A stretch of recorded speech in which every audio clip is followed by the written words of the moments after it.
Bine v-am găsit, bine v-am regăsit, dragilor din Zodia Scorpion, oriunde v-ați afla.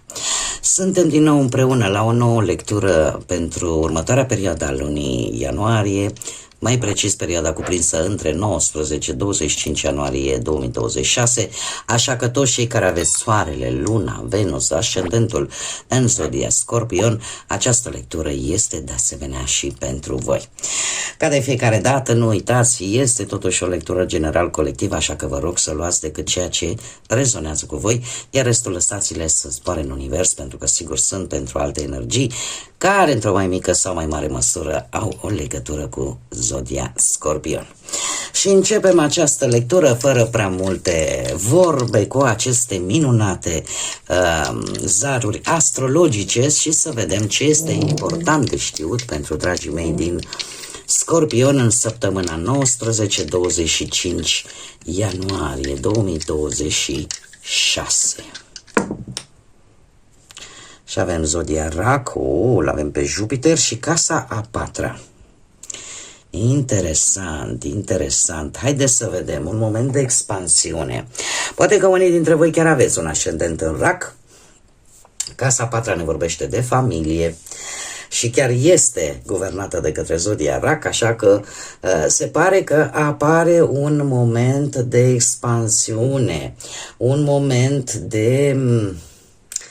de abundență, spune, care are legătură cu căminul, are legătură cu familia voastră, are legătură cu relațiile voastre vis-a-vis de familie, cu căminul vostru. Poate că unii dintre voi în această săptămână vă gândiți să schimbați casa, să vă gândiți hai să ne apucăm să reparăm ceva la ea, sau are legătură în general cu viața voastră de familie. Această săptămână pentru voi va fi o săptămână în care optimismul, curajul, apare o creștere și apare o înțelegere mult mai bună la nivel de cămin, la nivel de familie sau la nivel pur și simplu de vis-a-vis de o casă, de acel loc pe care voi îl numiți cămin, îl numiți acasă. Este o săptămână de asemenea care cumva te invită să nu știu, să încercați poate, nu știu, să fiți, să nu, cum să spun eu, atât voi cât și Zodia Rac sunteți zodii de apă și în general sunteți foarte protectori. Să știți că și Zodia Rac la fel, în special cu cei dragi, cu familia, cu aproapele acolo din imediată apropiere, sunt foarte protectori. Această expansiune, acest Jupiter, totuși vine și spune, da, e foarte bine că încerci să protejezi, e foarte bine că încerci să fii acolo pentru cei dragi, dar totuși fă-o echilibrat. Pentru că această expansiune se poate manifesta atât pozitiv, da, e marele benefic într-adevăr, dar se poate manifesta și negativ. În ce sens? În sensul în care sunteți poate prea protectori și atunci când sunteți poate prea protectori cu cei dragi vouă, posibil să, cum să spun eu, vreau să-l feresc, să nu-i se întâmple nimic, vreau să-l știu sigur, aici mă recunosc și eu și trebuie să fac această precizare pentru că mă ascultă și copiii mei și chiar am discutat cu unul dintre ei. Zice, mami, tu ai fost prea protectoare, ai încercat să ne protejezi de fiecare dată și noi o să ne trezim la un moment dat cu situații critice în care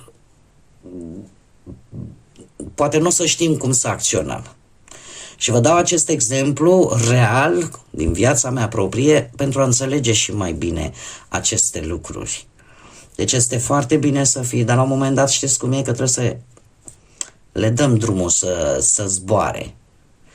Așa că este într-adevăr un moment de expansiune, este un moment, o energie foarte bună, aș spune, dar și care poate anunța o creștere pe mai multe planuri, dar în special în această săptămână o avem pe Casa Patra, care ne vorbește de familie, de moșteniri poate, sau de locuință, dar și de viața familiară în general. Așa că eu aș spune că este un moment în care tu poate să spui vreau să schimb casa, vreau să mă mut, sau vreau să o reconstruiesc, sau vreau să-i adaug ceva, să-i atașez ceva în plus, că e vorba de casă în sine sau că e vorba de acea relație cu cel drag de lângă tine. Este perfect, este ok, dar într-un mod echilibrat. Pentru a nu lăsa pe celălalt, știți cum e, că noi nu trăim o veșnicie și la un moment dat tendința asta de a-l feri pe celălalt de tot ceea ce este negativ este foarte bine atunci când energia respectivă chiar are nevoie de această protecție, cum ar fi copilașii mici până la o anumită vârstă. Dar după aia trebuie să-i lăsăm să guste din experiențe, pentru că asta îi va întări și îi va face mult mai puternici. Asta dacă vorbim mai ales de copii. Și în general, nu trebuie să depindă ceilalți foarte mult de noi sau să depindă de o singură persoană. Ideea în viață este să ne construim noi pe noi în funcție de experiențele pe care le trăim. Ori dacă aceste experiențe, într-un fel sau altul, sunt înlăturate din tendința asta de a proteja. Știți că am mai discutat noi odată vis-a-vis de această chestie, când încerci să faci un lucru pozitiv, pentru că este totuși ceva pozitiv, dar la un moment dat rezultatele pot fi și negative. Chiar dacă intenția în sine este una bună, este una pozitivă. Acum, mergem mai departe și haideți să vedem ce vine pentru dragii mei din Scorpion în săptămâna 19-25 ianuarie. Ce vine pentru dragii mei din Scorpion în săptămâna 19-25 ianuarie? Ia să vedem.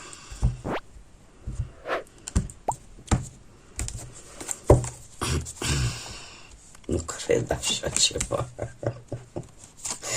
Știu că o să ziceți acum, ce are mă de râde așa. Deci nu, haideți să vă spun, vă povestesc de ce îmi vine să zâmbesc. Pentru că acest rege de monede, deci efectiv, nu că mă urmărește, dar iese, nu știu, cred că e a 5-a, 6-a zodie care iese. Prima carte. Și ca să vă dau ceea ce mi-aduc aminte, Berbec cu siguranță, Taur cu siguranță, Gemeni, dacă nu mă înșel, nu știu, la Leu și încă o dată acum. Bun, poate au legătură zodiile între ele, dar ce pot să vă spun că este o energie de organizare. Este o energie de strategie, de ambiție foarte mare. Dar o ambiție care nu se poate face fără o transformare, fără o schimbare de gândire și fără, cum să spun eu, o schimbare în atitudine și în acțiune. Avem de asemenea arcanul major Moartea, care vă reprezintă foarte bine zodia voastră, îi reprezintă Scorpionul și nu trebuie să înțelegeți greșit pentru cei care poate pentru prima oară când mă urmăriți. Moartea de fapt nu este moarte fizică, este vorba de o transformare în care efectiv anulăm tot ceea ce este vechi, anulăm tot ceea ce nu ne mai folosește, în așa fel încât ceea ce semănăm de acum înainte să fie mult mai bun. Acum ce să vezi? Avem un 4 de monede care nu întâmplător, avem un 4 de monede, avem Casa Patra. 4 de monede vorbește de posesivitate. Îmi vorbește de acea posesivitate vis-a-vis de ceva. În cazul de față, eu aș spune că, dragilor, energia voastră, cel puțin la nivel evolutiv în această săptămână, este una în care trebuie să fiți un pic mai organizați, un pic mai să aveți capacitatea aia de a vedea șansele, ce este bun și ce nu este bun, în așa fel încât să transformați. Or să vină niște schimbări care vă vor aduce o gândire diferită, va transforma modul vostru de a gândi, de a vedea viața, de a vedea relațiile, de a vedea lucrurile. Așa cum bine am văzut și cu zarurile astrologice, există ceva care vă va transforma. Dar ce vă transformă? Acest 4 de monede. Această atitudine, aș spune, de a fi mereu prevăzător, de a fi mereu protector cu bunurile tale, cu relațiile tale, cu oamenii tăi. Cumva trebuie să se producă o transformare aici, o schimbare. Și veți vrea, nu veți vrea, se pare că lucrul ăsta se va întâmpla. Sau va începe să se întâmple, cel puțin din această săptămână.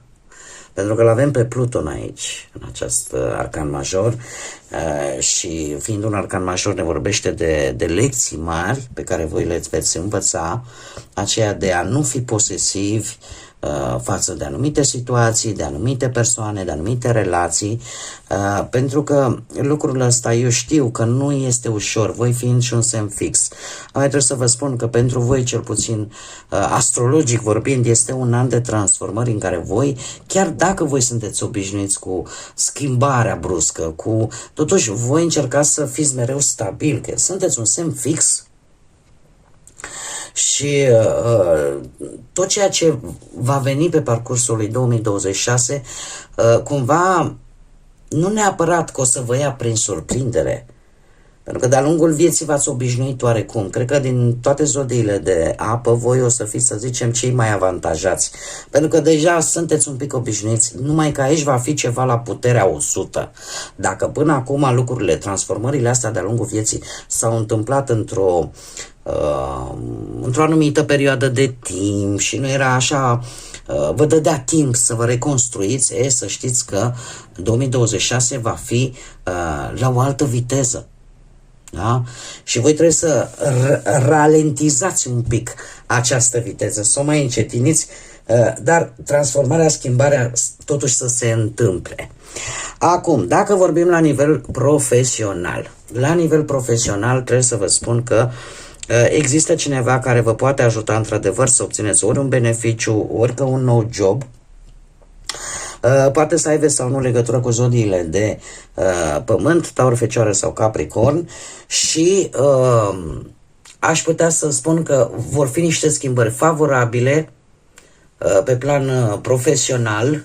De ce? Pentru că va îmbunătăți foarte mult modul vostru de a vedea lucrurile, vor îmbunătăți relațiile cu șefii, cu colegii, da? Cu asociații, cu subalternii, și vă va crea o stare de optimism cu această transformare, cu această percepție că lucrurile trebuie un pic gândite altfel.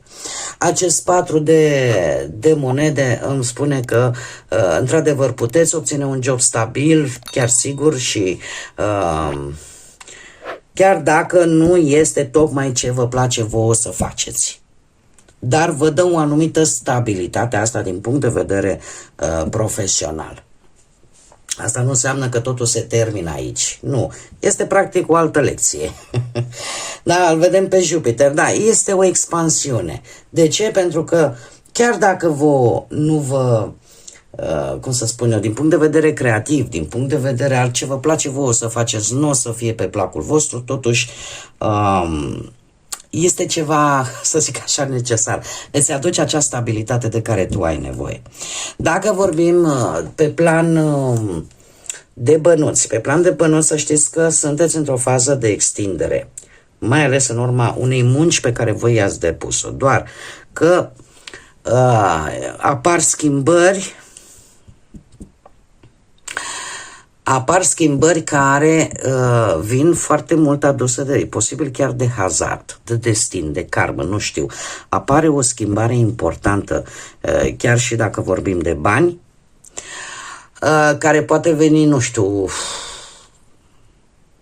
sub forma unor schimbări bruște,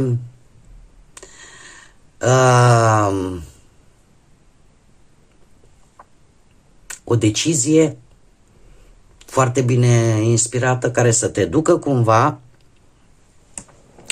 la o stabilitate financiară. Da? Adică să ajungi la această stabilitate financiară. Bun. Pe plan sentimental, cei care sunteți deja într-o relație, sunt șanse să vă rezolvați dacă aveți o anumită problemă de relație, dar bineînțeles cu foarte mult adevăr, cu foarte mult adevăr și să persistați, să nu vă lăsați. Arcanul major, moartea îmi spune că în pereche vor fi schimbări favorabile, în care obstacolele pot fi înlăturate și voi ca și pereche, ca și relație aveți șansa să evoluați, să mergeți înainte. Chiar, nu știu, chiar și cei care poate totuși în acest moment sunt într-o relație total nefericită, trebuie să vă spun că dacă voi nu veți schimba ceva din cauza fricii, că cine mă mai ia pe mine sau aoleu rămân singură, lucrurile vor stagna. Deci asta depinde foarte mult de voi. 4 de monede. 4 de monede pe parte sentimentală pentru cei care sunteți într-o relație. Să știți că e posibil ca voi, în mare parte cred că voi sunteți, eu nu zic cu răutate, sunteți foarte posesivi, foarte geloși vis-a-vis de perechea voastră și de ce râd? Pentru că și eu mă regăsesc foarte tare și știți cum e că posesivitatea asta vine, nu e tocmai sănătoasă când e dusă la extrem. Da? Poate că trebuie să lăsați un pic mai mult din control, trebuie să lăsați un pic mai mult din a-l limita pe celălalt. Da? Pentru că e ca și cum îi rupe din acea libertate firească și normală pe care ar trebui să o avem cu toții. Da? Așa că trebuie să încercați să aveți o formă cât mai sănătoasă de atașament față de celălalt. Cei singurei trebuie să vă spun că într-adevăr există șansa, poate unii dintre voi, să găsiți pe cineva chiar cu bănuți, să aibă legătură poate cu zodiile de pământ, Taur, Fecioară, Capricorn, dar trebuie să vă spun că această schimbare va aduce un vânt cu totul și cu totul nou. Eu aș spune că unii dintre voi este posibil